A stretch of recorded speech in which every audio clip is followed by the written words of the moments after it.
Derrière les murs de cette maison normande, un véritable studio photo éphémère. Maquillage, coiffure, tout y est.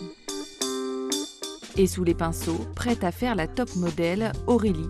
En novembre 2023, cette mère de famille découvre qu'elle est atteinte d'un cancer du sein.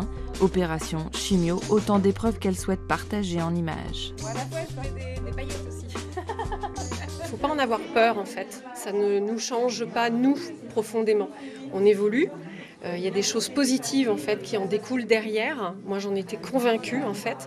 Et le choix de le montrer, il y a une forme aussi de pédagogie en fait. Voilà, de dire effectivement ça laisse quand même des traces, puisque mastectomie, la cicatrice de la chambre, voilà, il y a quand même des traces physiques qui sont là. Mais c'est pas grave en fait. Moi je suis en vie. Une pathologie qui a affecté toute sa famille et particulièrement Jérôme, son compagnon, qui pose lui aussi torse nu avec un message. La main gauche, mets-la un petit peu vers l'arrière. Voilà, super. C'est pas mal. Lorsque vous êtes touché par un cancer, il y a à peu près tout qui s'effondre individuellement. Et donc, chaque personne a besoin de se rattacher à son entourage.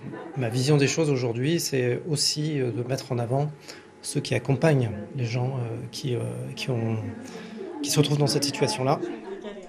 Pour cette deuxième édition, ce sont en tout 25 participantes, dont 2 hommes qui ont pris la pose dans le plus simple appareil, devant l'objectif engagé de Joséphine. C'est vraiment un combat, c'est de sensibiliser, d'interpeller même.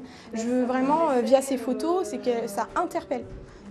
Et ensuite, ça sensibilise les gens à peut-être potentiellement être attentifs à son corps, à soi. Les portraits seront exposés au château d'Hermival pour une soirée caritative le 22 octobre. Les dons sont intégralement reversés au centre François Baclès.